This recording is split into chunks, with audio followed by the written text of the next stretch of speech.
Well, Tony, happy May the 13th. It's time for us to start our Zoom today. Lunch and Learn. Welcome, everybody. Thank you so much for tuning in. Hey, this is going to be one heck of a day. There's going to be some issues that we talk about today that everybody needs to be brought current on because they will affect, especially how you're doing new construction. Happy 13th, Tony. How you doing today? I'm doing fine. We've seemed to have lost you. You've blacked out, but we hear you fine. Ah, well, they told There me you it would go. they told me it would look better if I'd close that off. So I figured, hide some of the ugly. Hey, Tony, we're going to be talking about three big issues today. One is loaning one's license and talking about registrants and subcontractors. Also, how far do you go in a retrofit and about construction conditioning? You ready to get started? Ready to roll. All right, here's the first one where we talk about loaning your license versus registrations or registrants and versus subcontractors. We'll just jump right into that. All right. Section 5, you want to start with that, Tony? Yes, the section 5. This is part where when we have cases, you'll notice there's an A and a B there. Mm-hmm. And when a gentleman, say an individual has a class A, and says, okay, because I live down here in Florida, I have the class A and I just let these folks with a registrant license run my business. And next thing you know, we get involved and all the checks are being made out to the individual in the registrant's name, the company's in the Mm-hmm. registrant's name, the insurance of the facility, the building's all in the register. That's loaning your license. That's That's right. against that law and that statute.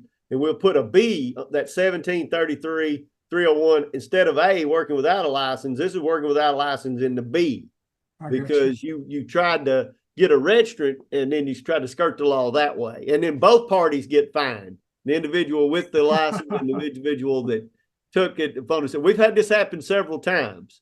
The A is just clear cut. A, we're writing up daily for the fact that folks are buying ductless mini splits online. All of our cases here lately have been due to that. And they think because they can buy it online, well, this is what they tell us. But if you've never had a license, that's going to be the A. The B is individuals that know the law and try to skirt it. That's what that is. And I hear people say, well, they've got a friend, a brother-in-law, a cousin, say, I need to do a little work over here, but I don't have a license. And the licensee will say, well, I don't do much anymore. I'll just let you use my license. That Yeah. doesn't go, does it? No, that doesn't work, but they do it. They do Yeah. it. They do it daily. Yes, sir. Yeah. And it's the intent that we need to think about here. And that is the intent is that anybody that's got a license ought to know what they're doing. Yes. I mean, there was a young man, I'll tell you, and he got legit. He was doing good, but he failed the test 3 times, and instead of reaching out to me for help, he just went ahead and got an individual to do this exact same thing. Yeah. And give him the number, and he had the business, the name, the insurance. He even went, well, we called it, is he did the CEUs through this guy's deal, and we're like, wait a minute.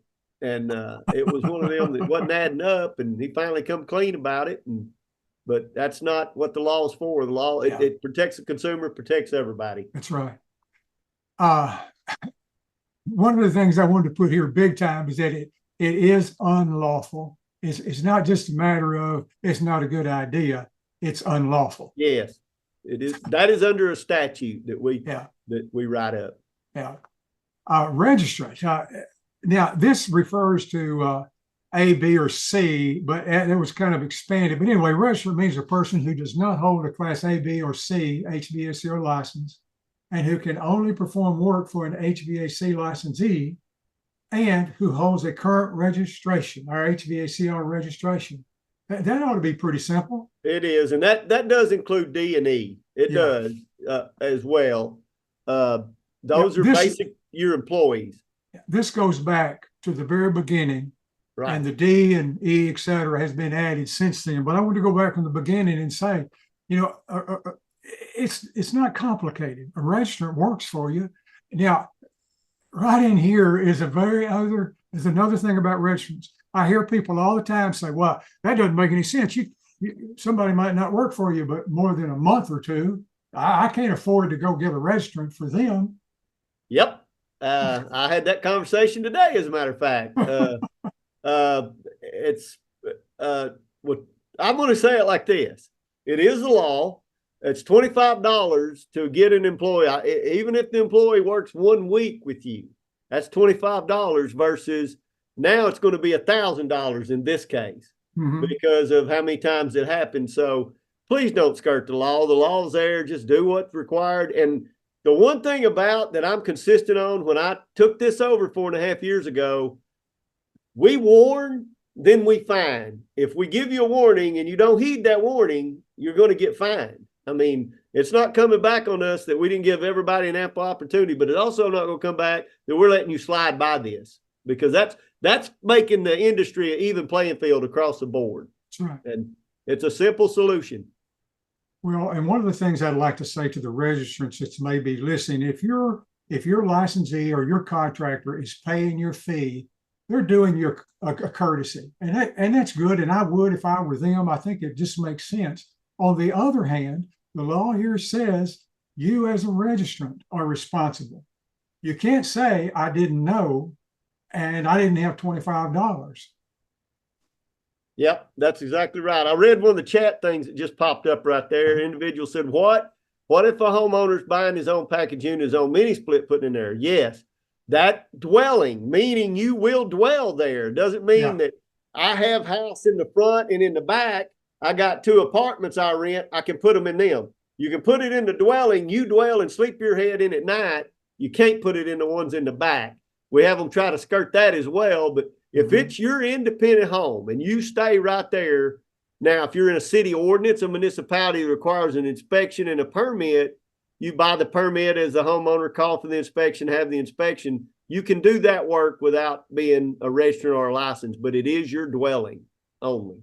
Of course, it's a matter of perspective. When I look at this $25 fee and I hear people complain about it, I think, well, my Lord, if you can't afford $25, you need to go to work for somebody else. Of course, I'm not the one having to do the paying. So I understand that perspective.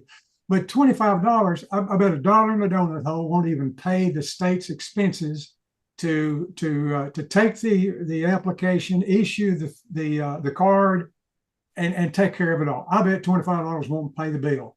Every now and then it's a wash. We break even. Most of the time we're losing a little bit. By the time we get that, pay the mail, get it out, pay the employee, it's a very, very fair price to be registered for an entire year. And the registrants and the employee both, this is accountability to start their livelihood in the industry. If you want to move forward and advance, this is your proof. Also, this was designed here in Arkansas.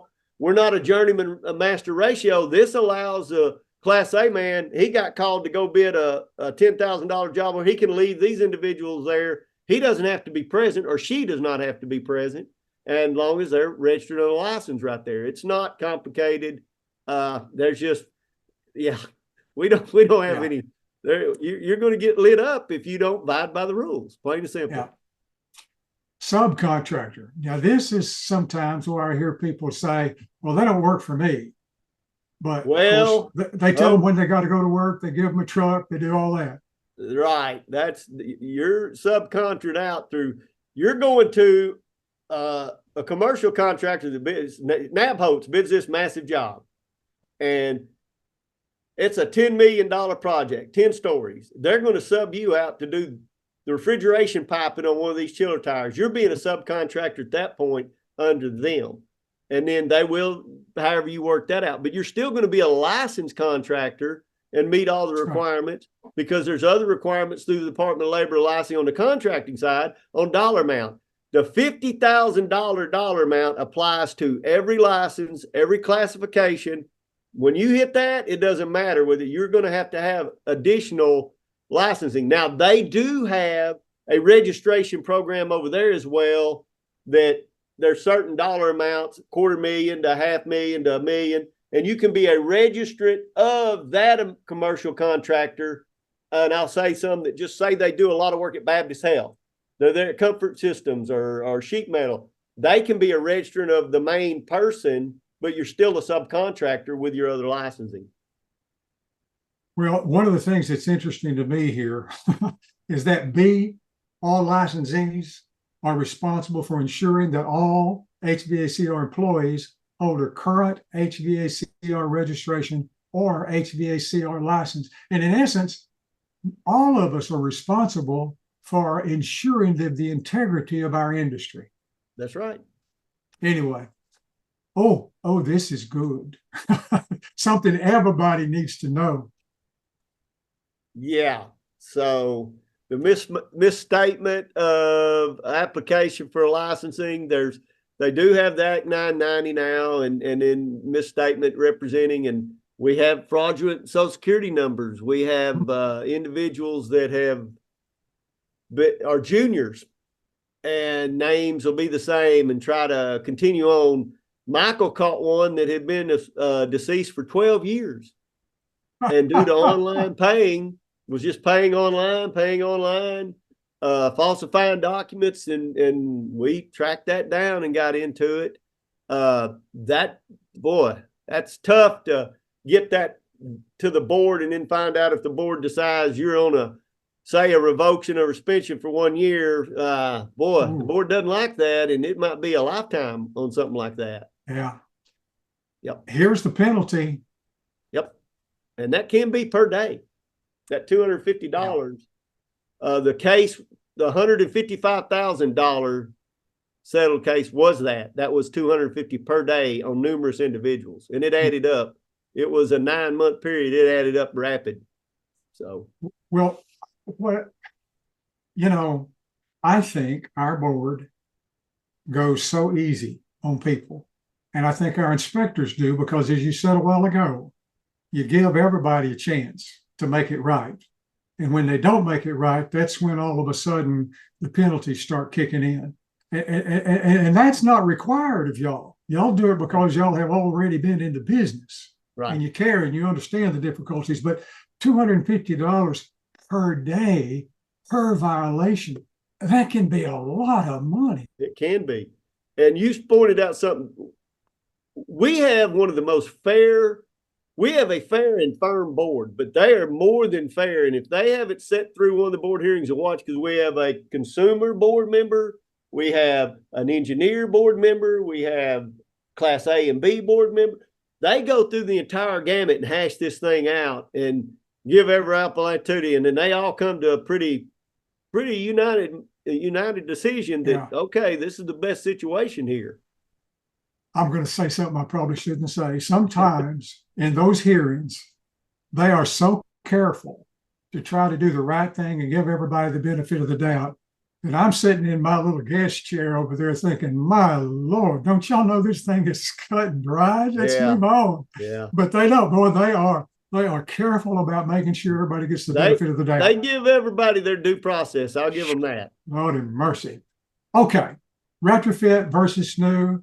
We know in new construction, code applies to everything, but all of a sudden somebody's doing some retrofit and they think, well, where does it cut off? At what point in the ductwork can I say, well, that's not my responsibility, I just replaced the system? Well, as you've attested, you've seen some of the latest board hearings, and we had a board hearing the first time in my 20 years of doing this that they tabled it and actually said, go out, tear the ductwork apart. We want to see if the gentleman was stating facts or not. And in that, he used his words very carefully. He never used the word I insulated ductwork. I lined ductwork. But he kind of trapped himself in his own bear trap there, because in one scenario, he says he lined the ductwork. In another one, he says he didn't do the work at all. So it kind of caught you up. But if you're going to change out something, and we're going to get to a slide that the industry has helped develop with the help of some of this, you've got to know going in Chapter 3, 3041, it's clear. If you're going to set a piece of appliance on there, it's your responsibility as that class holder to know this appliance will match what's there, will properly operate and be efficient and be safe. The last thing about the being safe. Now, you might have an existing old duct system, whatever, but the important part about being safe, the gas inlet line coming in, the flue venting, the way it's got a gas shut off, the way the combustion dilution air is in there. If none of that's proper, how far do you go? We go all the way. So if you're going to retrofit something and there's an issue that could create carbon monoxide, Legionella, any kind of indoor air quality issue, you're going to be responsible. So You got to be good in the bidding process to understand where we'll go. Now, I know you're going to get to a document that we're going to show here that may help out on the duct sizing. Let me just go right to it. Okay. This was some of the industry then put there. This is and there's another one too, kind of a release of liability because of where we are today and the cost of the equipment. Lord of mercy. I got a price of a system. My daughter-in-law and I about lost my mind on a 5-ton. I could not believe it. And just changing out equipment. So there's a lot of individuals in our state that will not. And sir, I understand I've had my duct system 30 years, and I understand you're telling me the new equipment is going to operate different on it, but I can't afford the extra 15 grand. This will help a contractor out right here. Now, it's going to bother them with these new equipment that come off so rapidly cool, and you got that old duct system that's not insulated, not sealed properly. It will tail off on you in a month or two. It'll do it. Well, you're absolutely right. And sometimes it bothers me. I think that some organizations have become so sales oriented that they automatically go, let's change out the ductwork when the homeowner doesn't have the money to even get what was there back up and working. What we need to back up just a little bit and put it in segments. This is everything needs to be done, but this is what they can afford. And we'll come back in 2 or 3 years and do the next step. But the homeowner needs to clearly understand and release that contractor of liability for things that they couldn't afford to buy in the first place. And I've already, with this being out, I don't know, 2 weeks now, I've already had a homeowner conversation, and she was like, well, that clearly opened my eyes to something. I said, yes, ma'am. This is, and there are, in this scenario, they're doing just that. They're going to do this 6 months later, come back, do that.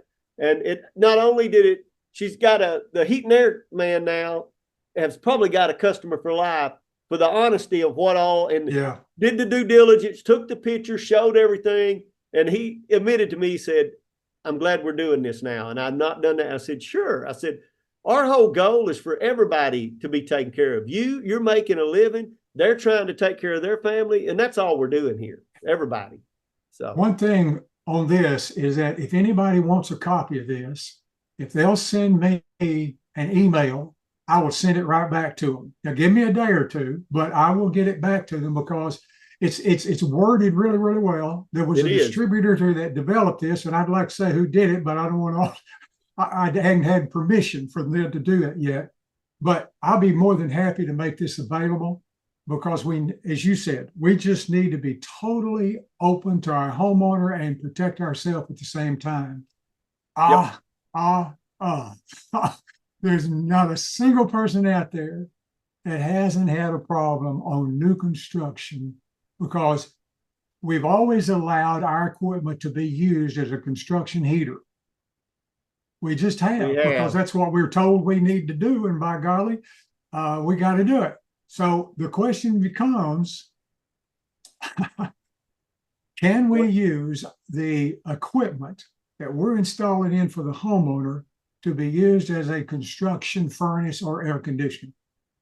So I was in the field every day last week, and I was actually on a job site and walked up to a man trimming out this house.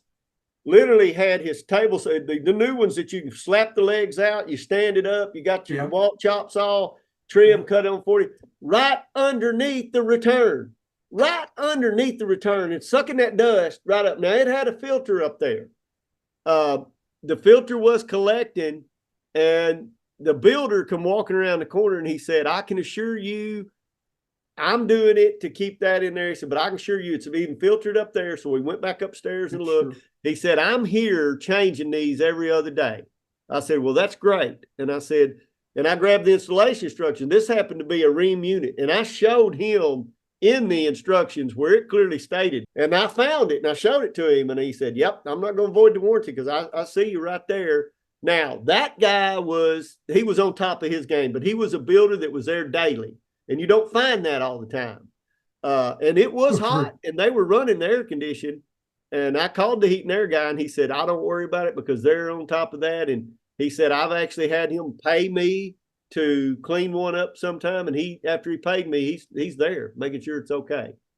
Yeah. So the instructions tell you not to do it, but we know it's going to happen. You got to do your due diligence to protect it. We see it more in the heating than we do the cooling most of the time, because the builders know it's warm enough. My paint will dry, my floor will glue, I can do whatever. But I can't remember the contractor. I'm not going to say his name. I do remember, but he removed his blower housing when he had installed one. Take it out, put the panel back on it so they couldn't come in there and tip it on. He took them home with him, had them on the shelf. Yep. So, well, Tony, I can see that you could filter the dust. And I've been in places where you look at that return air and it's got a filter, but it's already collapsed. It has. But it's the thing that's going to be almost impossible to fix is the paint and the varnish. Yep. I mean, how are you going to get varnish off of a evaporator? How are you going to do that? You're not. So, especially these new aluminum ones. Yeah. Anyhow, did the homeowner buy a new unit or did he buy a used unit? That's the question. That's a good question. Yeah. And that same form you had before said duct release, there is another one, release liability, where it might help you. If you have used equipment that on a change out. Now, in a new house, per the guidelines of ASHRAE, you've got ASHRAE, you've got ACA, you've got the energy code, and you got the mechanical code. You're going to put a matched ARI system in a new construction. Now, in a change out, you're supposed to be selling them new equipment too, but you better get that document signed that the homeowner is clearly aware this is a used piece of equipment. This is what I can afford. I'm going to take my gamble of having no warranty. It might run today. It might break tomorrow. Boy, that's CYOA all the way around, all kind of documents. Tony, without the document in 6 months, that homeowner bought a new piece of equipment. Oh, regardless of the conversation. Now, here's my last question, and I put on here that it's Tom's question because I don't want to make it seem like this is you. And my question is it fraud to sell a new HVAC unit but use it for construction conditioning prior to the homeowner moving in? If I buy a new car, can I allow them to drive it for 20,000 miles or so, roll the odometer back, and then tell me it's brand new? So, is it fraud? Here's my A answer to that. Okay. If we prove it. If we prove it, if our department proves it, it's fraud. It is. Yeah. Now, if you get away with it, and then 2 years down the road, they get us involved, we come out, it's going to be tough on us. And I'm speaking from experience. It's tough to prove it. We have one that we have proved where this happened in a situation. So, look, that waiver form is a good thing, but don't start putting the units in there to condition. And, they make portable systems. I've seen contractors that have rolled a trailer in and had flex duct laid down and temped the building that way. Do that. Absolutely do that, but don't just be honest. Yeah. And you're not going to get the varnish out of there. And it may work, but will it work as long, and will it work as efficiently with the varnish? Right. And the fins per inch and the latent load is clearly designed on that. Your heat extraction and your shrinking that out is based on that filter being clean. Yeah, and then absolutely. The water won't trip down. It won't drain down it. It'll start raining off that thing. It's doing all kind of detrimental things to the system. Not good. Well, Tony, I appreciate your time today. And I want everybody to know that our program, and when I say our program, guys, it's ours. We pay in our license fee the cost of operating this. You and I and a lot of folks worked hard to get the license put in effect. So this is not the government's program. They just happen to be the overseers of the rules and regulations. It's our program.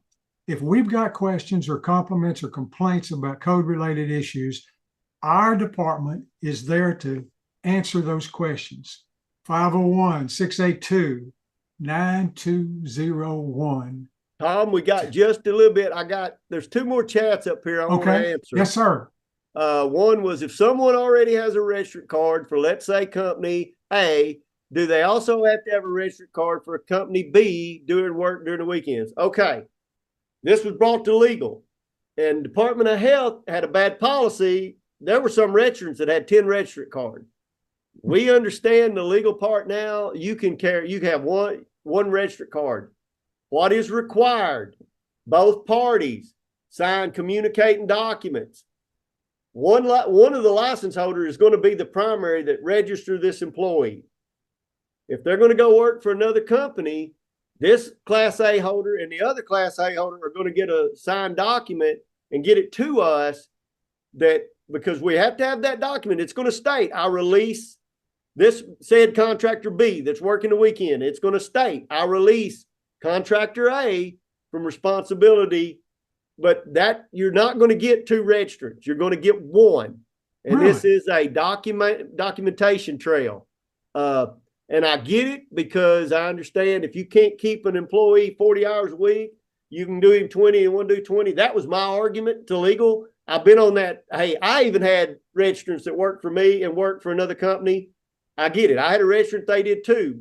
That's the way it was run. So that's a very good question, but it's a documentation trail. And if you have anybody wanting to do this, they need to get a hold of me. Need to get a hold of us so we know. The next question was, what is the penalty for supply house that sells to an unlicensed individual? We don't have jurisdiction over that. We just ask that the supply houses not do it. I know there's a wholesale price, there's a retail price that protect their contractors, and they're competing with online. And a lot of times they'll sell to a consumer walking up there. There is nothing on state or federal that I know that is a penalty to the supply house. Most of the supply houses are in a good working relationship with our industry and the Department of Labor and Licensing, and they try not to do that. What gets hooked up sometimes is, you're a registrant for this company for 3 years and you walk to the counter and you buy equipment. They're used to seeing you, especially the counter person. They're used to that. And then they come back in there and just buy some other equipment, and they just say, okay, this just happens to be a COD ticket. That's where we find all the times when they're slipping out on the side, moonlighting. But to answer to the question, there is no penalty or no thing that we can hold against the distributors. I'm sorry for not getting these answered in the past. I'm trying to do better on that. Well, I could stutter and stammer and fuss and get on my stump a bunch about that question, but it is what it is. And we just have to do a better job as dealers and licensees so that people want to do business with us. Tony, we'll talk again on June the 10th. Okay, sir. Thank you. Have a good one. Thank you all for listening. Bye now.